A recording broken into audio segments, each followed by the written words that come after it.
책을 통해 인생을 배운다. 책배우입니다.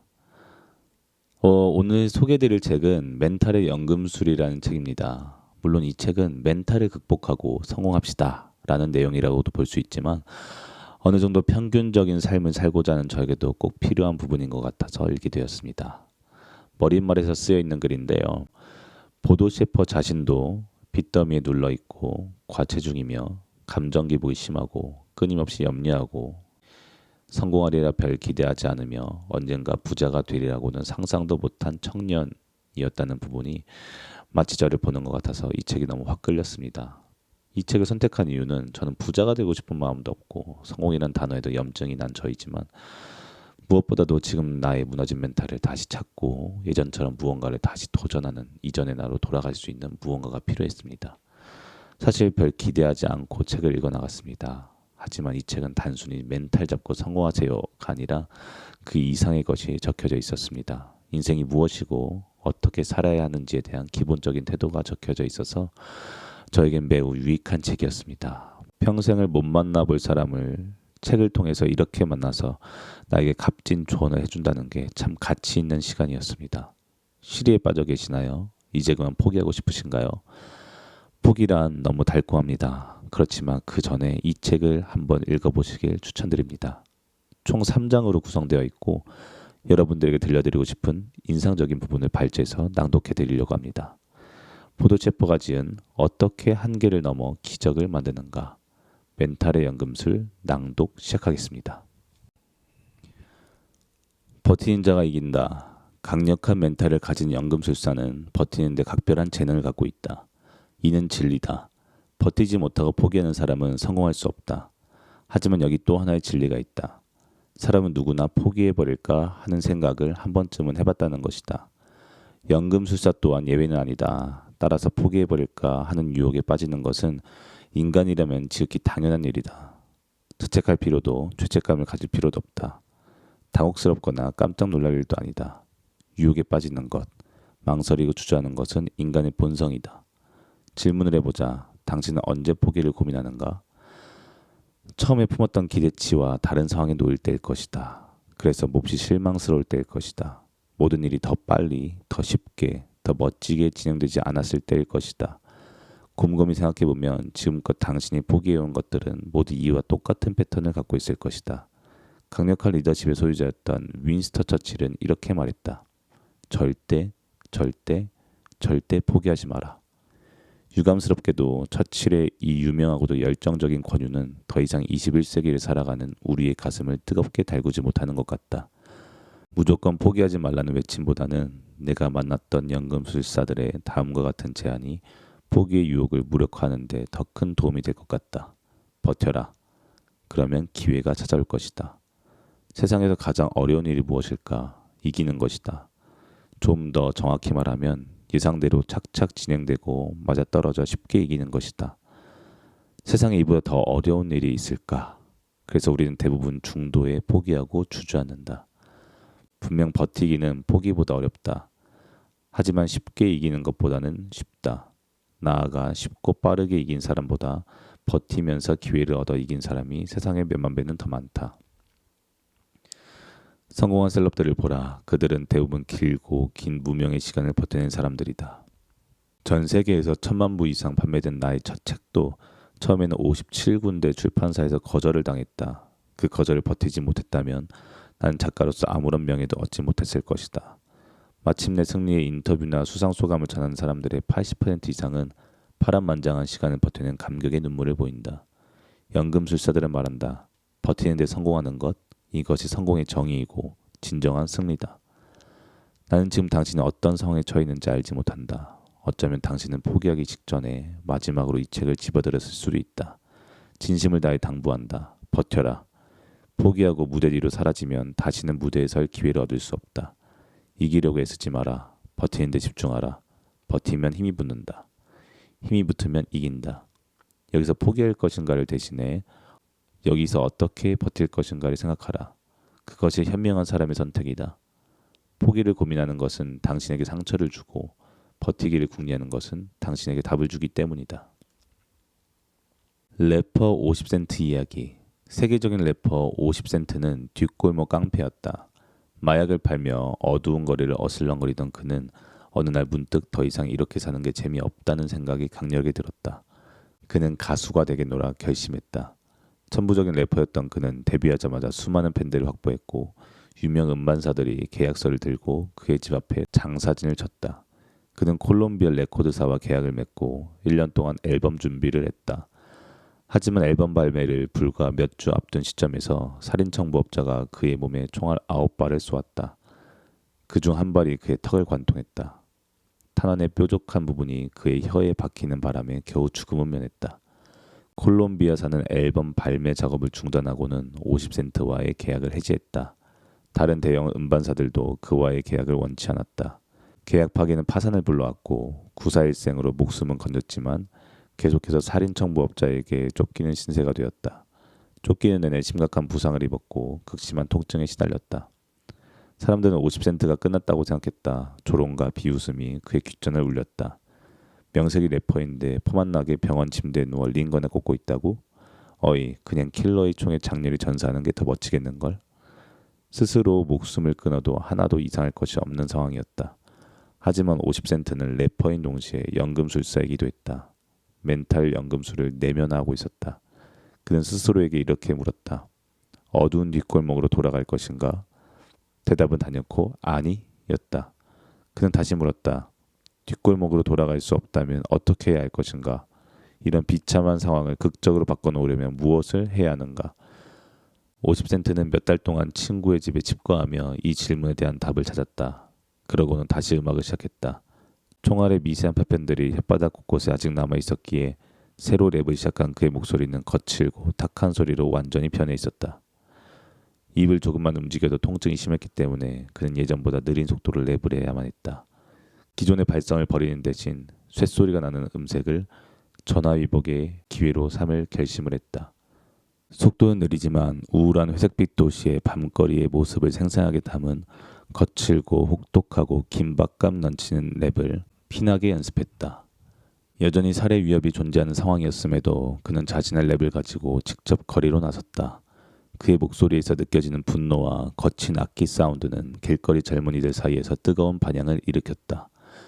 그의 매력적인 랩들이 빠른 입소문을 타고 삽시간에 퍼져나갔다. 그의 분노와 회환, 반항 정신이 생생하게 망라된 노랫말들은 급기야 살인청부업자를 고용했던 밤거리 뒷골목 세계에서도 호응을 얻었다. 그는 자신의 랩을 누구든 복사해서 즐길 수 있도록 허용했다. 이는 그의 음악을 전 세계로 퍼뜨리는데 1등 공신 역할을 했다. 얼마 지나지 않아 그의 랩은 당대 최고의 래퍼 에미넴의 귀에까지 도착했다. 에미넴은 즉시 그를 찾아가 계약을 했다. 그로부터 몇 년 후 50센트의 재산은 5억 달러를 돌파했다. 마침내 그는 이렇게 다시 정상에 올랐다. 더 이상 살해 위협을 받으며 쫓기지 않아도 됐다. 비참했던 모든 상황을 황금으로 만들어냈다. 50센트는 이렇게 말했다. 모든 부정적인 것은 긍정적인 것이다. 새로운 걸음을 내딛기 전에 아무런 걱정이 들지 않는다면 그건 그 걸음이 너무 작다는 증거다. 그렇다. 모든 부정적인 것은 긍정적인 것이다. 나쁜 것은 좋은 것을 만드는 훌륭한 재료다. 스스로 목숨을 끊어도 하등 이상할 것 없던 뒷골목 깡패에서 세계 정상에 오른 성공자로 변신한 인물의 말에 귀 기울이지 않는다면 우리는 누구의 말에 귀 기울여야 한단 말인가? 다윗은 어떻게 골리앗을 이기는가? 미국의 초대 대통령을 지낸 조지 워싱턴은 1776년 공경에 처했다. 당시 미국 독립혁명군 총사령관이었던 그는 한마디로 오합지졸에 불과했던 군대를 이끌어야 했다. 그의 영국군은 스스로 미국 독립군을 자처하는 무리들을 보스턴에서 뉴욕까지 밀고 갔다. 바로 그때 미국의 독립전쟁 역사에서 결정적인 순간이 도래했다. 워싱턴의 군대는 수천 명 규모로 그 병력이 줄어들어 있었다. 인류 역사상 손꼽히는 혹한의 날씨에 식량은 바닥이 났고 추위를 막아줄 변변한 군복조차 없었다. 게다가 영국군은 휴식을 충분히 취한 상태였고 넉넉한 식량을 갖고 있었으며 고도로 무장되어 있었다. 병력 규모도 미국군보다 6배나 우위에 있었다. 미국군은 정식 군사훈련도 받지 못한 사람들이었던 반면 영국군은 노련한 군인들이었다. 만일 당신이 조지 워싱턴이었다면 당신은 무엇을 했겠는가? 아마도 당신은 대부분의 사람들과 마찬가지로 겨울이 끝날 때까지 버티며 전투 병력을 강화하고 운명이 자신의 편으로 돌아서길 기다려보자고 결정했을 것이다. 하지만 조지 워싱턴은 연금술사였다. 그는 병력 숫자의 열세를 오히려 강점으로 활용했다. 소규모 병력이었기에 영국군에게 들키지 않고 빠르게 이동하는 데 유리하다고 판단했다. 마치 혜성처럼 불쑥 나타나 적을 급습할 수도 있었다. 자신의 소규모 병력은 험한 지형에서도 순조롭게 이동할 수 있었던 반면 영국군은 대규모인 탓에 기동성을 발휘하기가 불가능할 것이라고 판단했다. 마침내 워싱턴은 공격을 감행하기로 결정했다. 그는 자신이 갖고 있는 것으로 자신이 할 수 있는 것에 집중했다. 자신이 갖고 있지 않은 것을 바라지 않았고 자신이 할 수 없는 것에 탄식하지 않았다. 그의 군대는 우회로나 퇴로가 없는 험준한 지형에서 영국군을 상대하는 전술을 펼쳤다. 규모의 우위만을 믿은 영국군의 허점을 공략하는 기습과 기동 전술은 적중했고 빠른 다윗이 느린 골리앗을 쓰러뜨리는 데 성공했다. 훗날 워싱턴은 당시의 승리에 대해 이렇게 회상했다. 그때 우리가 갖지 못한 것을 갖기 위해 겨울이 끝날 때까지 기다리기로 결정했다면 우리는 막강한 영국군의 공격이 아니더라도 우리가 가진 두려움 때문에 전멸했을 것이다. 가지지 못한 자가 가진 자를 이기는 방법은 하나밖에 없다. 가진 자의 방심을 타격하는 가지지 못한 자의 절박함이다. 멘탈 연금술이 바로 이런 것이다. 모든 상황은 중립적이다. 다만 이 상황을 부정적으로 활용할지 긍정적으로 활용할 것인지의 선택에 따라 성공과 실패, 승리와 패배가 결정될 뿐이다. 무엇을 가지고 있는지보다 무엇을 활용할 것인지가 당신의 성공에 결정적 역할을 한다는 사실을 명심하라. 삶은 우리를 벌주지 않는다. 문제가 발생할 때마다 곧장 문제 해결에 나서는 것이 최선이다. 망설이거나 자기 연민에 빠져 시간을 허비하지 말라. 이는 아무에게도 도움이 되지 않고 에너지만 허비할 뿐이다. 자신을 무력한 피해자라 여기지 않는 것도 매우 중요하다. 자신의 운명을 극적으로 묘사함으로써 타인의 연민을 구하지도 말라. 당신이 원하는 것은 연민이 아니라 존중이니까. 성공을 관리하는 일은 우둔한 사람도 할 수 있다. 하지만 실패와 문제를 다루는 일은 아무나 하지 못한다. 아무나 하지 못하는 일을 하는 사람이 성공하고 부를 얻는다. 다음의 사실을 잊지 마라. 가슴에 새겨라. 누군가에게 책임을 떠맡기면 더불어 그 사람에게 권리도 맡기는 것이다. 당신 삶에 대한 권리는 당신에게만 있다. 당신의 문제를 어떻게 다룰지 결정하는 것은 오직 당신의 권리다. 문제는 다음에 3가지 유형이 있다. 첫째, 당사자가 직접 통제할 수 있는 문제다. 이 경우에는 습관을 바꾸면 문제가 해결된다. 예를 들어 정해진 액수의 돈으로 잘 살아갈 수 있느냐의 문제는 절약 습관과 낭비 습관에 달려있다. 이는 온전히 당사자의 영향력 안에 있는 문제다. 둘째, 당사자가 간접적으로 통제할 수 있는 문제다. 이 경우에는 자신의 통제 영역을 확장시킴으로써 문제를 해결한다. 셋째, 당사자가 전혀 통제할 수 없는 문제다. 이러한 상황에서도 자신의 내면적 상태, 즉 자신의 감정이나 반응은 통제할 수 있다. 가장 좋은 것은 여유 있는 미소를 유지하는 태도다. 그리고 이렇게 말하라. 그럼 시작해볼까? 나는 문제를 해결하는 사람이니까. 문제가 발생하면 다음의 질문들을 떠올려라. 많은 도움을 얻게 될 것이다. 이 문제의 장점은 무엇인가? 1번. 이 문제의 장점은 무엇인가? 문제 안에 내포된 교훈에 집중하는 것이다. 모든 문제는 유용한 깨달음을 갖고 있다. 하지만 이를 구하는 사람은 늘 소수다. 다음의 질문을 떠올리는 것을 습관화하지 못했기 때문이다. 이 문제가 나에게 일어난 이유는 무엇인가? 이 문제는 내게 어떤 가르침을 주려고 찾아왔는가? 이 질문들이 자동 반사적으로 떠올라야 한다. 2번. 내 삶의 어떤 부족한 점 때문에 이 문제가 발생한 것일까? 이 질문은 당신이 스스로를 무력한 희생자로 간주하지 않게끔 막아준다. 누군가가 당신에게 부당한 일을 가함으로써 문제가 발생했을 수도 있다. 하지만 이러한 인식은 당신에게 전혀 유익하지 않다. 이보다는 향후 이러한 문제의 재발을 막을 수 있다는 힘이 자신에게 있다는 사실을 아는 것이 당신에게 유익하다. 3번. 다시는 이런 상황에 빠지지 않기 위해 나는 어떤 각오가 되어 있는가? 가장 바람직한 것은 주어진 문제를 해결하는 데 그치지 않고 이러한 문제가 다시는 발생할 수 없는 여건을 조성하는 것이다. 상당수의 문제들은 단순한 행동 변화만으로도 해결할 수 있다. 4번. 해법을 가진 사람이 있는가? 타인의 의견을 구하는 것도 탁월한 방법이다. 단, 당신이 처한 문제의 핵심적인 부분만 설명하라. 당신에게 필요한 것은 조언이지 연민이 아니다. 그들에게 이해를 구하기 위해 구구절절 문제의 배경을 설명하다 보면 해법은커녕 당신의 감정 기복만 심해질 것이다.